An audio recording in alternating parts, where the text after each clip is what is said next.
فاروق رضی اللہ تعالیٰ عنہ کا زمانہ ہے تو کیس آیا، ایک شخص نے 4 ایکڑ زمین بیچی، دوسرے نے خریدی۔ جس نے بیچی وہ کسان نہیں تھا، کوئی اور کام کرتا تھا۔ اس نے کہا میرے پاس فارغ ہے، میں تو کاشتکاری نہیں کرتا، تو ایک کسان نے خرید لی۔ توجہ ہے میری بات پر؟ وہ کسان ہل چلا رہا تھا، پہلے دن ہل چلایا تو اس کھیت کے اندر سے خزانہ نکل آیا۔ کھیت سے خزانہ کس کا ہے یہ؟ جی بھائی جی دی سڑک لنگ جائے نا، وہ آتا ہے ہوں میں دیڑی نہیں، تسی بیانہ واپس لو۔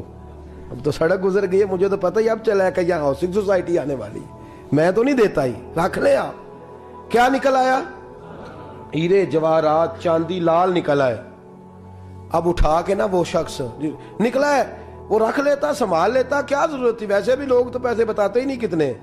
اٹھا کے نا وہ خزانہ تو جس نے بیچے تھے اس کے گھر چلا گیا، کہنے لگا میں نے زمین خریدی تھی، خزانہ نہیں خریدا تھا، تیرا ہے، تو لے لے، تیرا ہے، رکھ لے۔ وہ بھی صحابی رسول ہے، میرے نبی نے دنیا کی محبت کھینچ ڈالی ہے دلوں سے۔ وہ کیا کہنے لگے؟ کہنے لگے میں نے تو 4 ایکڑ سے بڑی مشکل جان چھڑائی ہے، تو اب پھر دولت لے کے آ گیا ہے۔ اس نے کہا یہ تیرا ہے، تو ہی رکھ، میں نے زمین بیچی تھی تو جو اس کے اندر تھا وہ سارا ہی تیرا ہے، بیچ ڈالا تھا۔ کہنے لگا نا میں نے زمین خریدی ہے، خزانہ نہیں خریدا۔ وہ کہنے لگا نا بھائی میں نے تو ہر شے بیچ دی ہے، اس میں سے پھل اگے، پھول نکلے، وہ سارے۔ جاگ رہے آپ لوگ؟ آنکھوں ہے ہی کم جاگن والا ہے، یہ ہوتا ہی نہیں۔ یہ عجیب معاملہ ہے نا جی۔ یہ فرشتے ہیں جو دنیا میں بستے تھے، یہ انسان تھے جن کو فرشتے بھی دروازے کھول کے دیکھتے تھے یہ کیسے انسان ہے۔ اب مقدمہ حضرت عمر کے پاس آ گیا، توجہ ہے میری بات پر؟ حضرت عمر فاروق کے پاس آیا، حضرت عمر فاروق نے دونوں کی بات سنی تو جس نے بیچی تھی اس سے کہنے لگے پرانے مالک سے، چل یار تو لے لے، مجھے لگتا ہے کہ تیرے ہی ہیں، تیرے بڑوں نے دبائے ہوں گے، تو نہیں نکال سکلا، تو ہے تو وراثت تیری بنتی ہے نا، رکھ لے۔ کہنے لگا عمر آپ کیا سرائی کر رہے ہیں؟ اگر یہ بات غلط ثابت ہو گئی اور قیامت میں مجھے اس خزانے کا حساب دینا پڑا تو آپ میرے ساتھ اٹھیں گے نا، میرا بوجھ اٹھائیں گے نا؟ حضرت عمر کہنے لگے جی میں کوئی نہیں اٹھاتا، میں تیرا بوجھ۔ اب وہ جس کو بیچا تھا حضرت عمر کہنے لگے بھائی اس نے تو تجھے دے دیا تھا، اب تیرا ہے تو رکھ لے۔ کہنے لگا عمر آپ قیاس کر رہے ہیں، آپ قیاس کر رہے ہیں، اگر قیامت والے دن میں پھنس گیا تو میں آپ کا نام لے لوں اللہ کی بارگاہ میں؟ حضرت فاروق اعظم نے نا سر پکڑ لیا، فرمایا میں فیصلہ ہی نہیں کرتا، تم حضرت ابی بن کعب کے پاس جاؤ رضی اللہ ہو۔ حضرت ابی بن کعب کے پاس آئے اور آ کے ان دونوں نے کہا حضرت جی ہمارا ایک کیس الجھ گیا ہے۔ فرمایا وہ کیا؟ صحابہ وہ صحابہ تھے جن کی ہر صبح عید ہوتی تھی، خدا کا قرب حاصل تھا، نبی کی دید ہوتی تھی۔ حضرت ہمارا کیس الجھ گیا، حضرت عمر سے فیصلہ نہیں ہوا، آپ مہربانی۔ فرمانے لگے وہ کون سا کیس ہے جو عمر فاروق سے فیصلہ نہیں ہوا؟ وہ کون سا کیس ہے؟ کہ حضرت جی یہ معاملہ ہے، توجہ ہے میری بات پر، یہ والا معاملہ ہے کہ اس نے بیچی ہے جگہ، میں نے خریدی ہے، اب خزانہ نکل آیا، میں کہتا ہوں تیرا ہے، یہ کہتا ہے نہیں تیرا، میرا میری نہیں۔ جی یہ کون سا دور ہے؟ بولے نا وہ کون سا دور تھا؟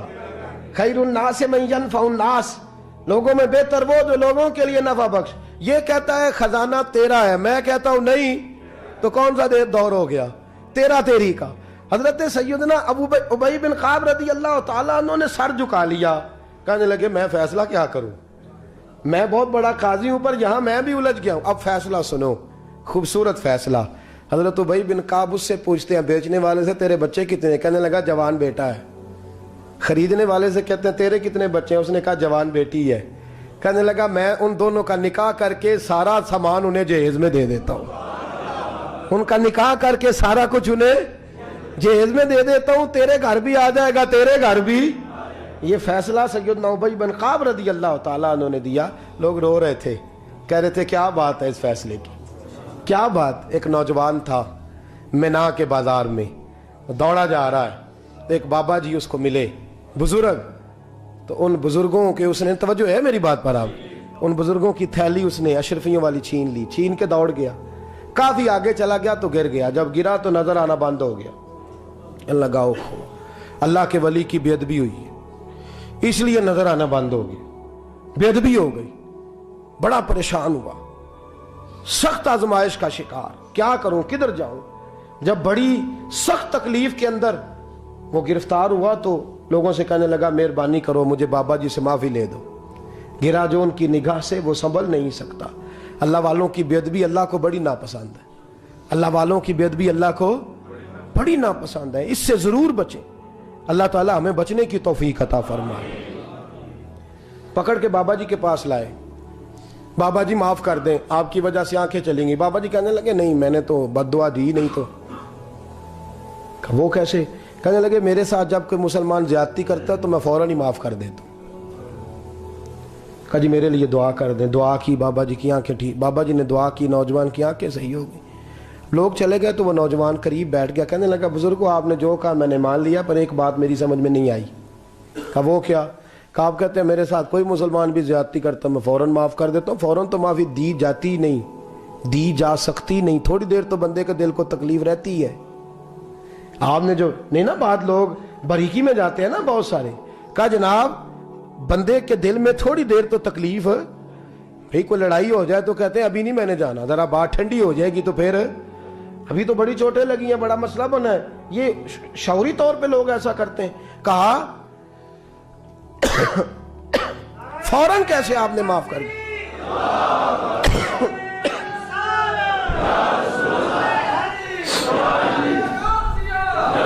कहा फौरन कैसे माफ कर दिया?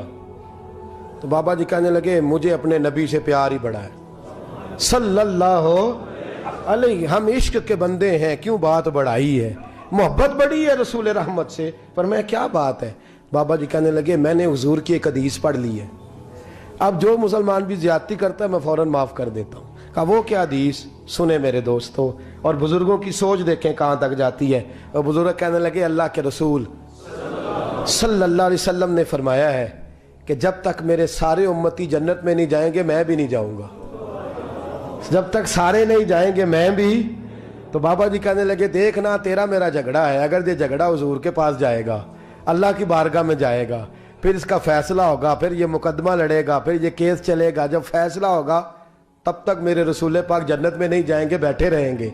तो मैं अपने नबी को तकलीफ तो नहीं ना दे सकता, मैं अपने रसूल को बिठाए रखने की आजमाइश तो नहीं ना दे सकता।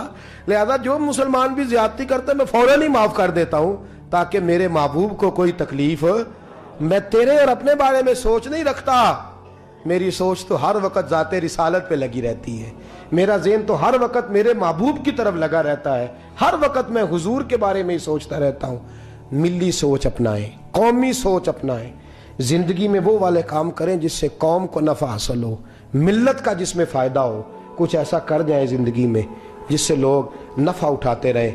महमूद गजनवी गुजर रहा था, एक बाबा जी बुढ़ापे में हाथ कांप रहे हैं तो एक पौधा लगा रहे थे, तो महमूद गजनवी को बड़ा पसंद आया, कहा बाबे को मेरे पास तो बुलाओ। बुलाया तो कहा बाबा तेरी उम्र अब हाथ कांपते हैं, सर कांपता है, राशा तारी है, तू तो ना फल खा सकेगा ना छाँव में बैठ सकेगा, तो बाबा जी आप ये क्यों कर रहे हैं?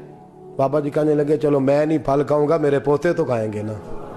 बच्चे तो महमूद को बात बड़ी पसंद आई, उसने बाबा जी को एक अशरफियों की थैली इनाम में दे दी, कहा तेरी सोच बड़ी कौमी है, बड़ी है। तो बाबा जी मुस्कुरा के कहने लगे बादशाह तू अभी अभी कह रहा था कि ना तू फल खाएगा ना छाँव में बैठेगा, अल्लाह ने मुझे फल भी दे दिया है, छाँव भी दे दी है, अभी देखे ना अभी मैंने काम किया, नहीं तो अल्लाह ने सारा कुछ पहले ही दे दिया है। बादशाह और राजी हुआ, उसने एक थैली और दी। तो बाबा जी मुस्कुरा के कहने लगे देख मेरे इखलास में अल्लाह ने कितना फजल किया है, लोगों के बाग में साल में एक दफा फल लगता है, मेरे बाग में 2 दफा लग गया। तू खैर खाई का ज़हन बना, लोगों के बारे में सोच, कौमी और मिली ज़हन बना, बड़ा ज़हन बना, बड़ी सोच बना, वो वाला काम कर जिससे ज्यादा लोगों को फायदा हो, ज्यादा लोगों का नफा हो, वो वाला काम कर। कौमी मिली मिल्लत इस्लामिया की सोच बना, आलम इस्लाम की बात कर, मुसलमान का भला कर, अपने वतन का भला कर, अपनी मिल्लत के बारे में सोच। जब तू ये काम करेगा तो अल्लाह तुझे वसाइल भी बड़े ही अता फरमाएगा, अल्लाह तबारक व तआला तेरे लिए रहमतों के दरवाजे भी ज्यादा ही खोलेगा।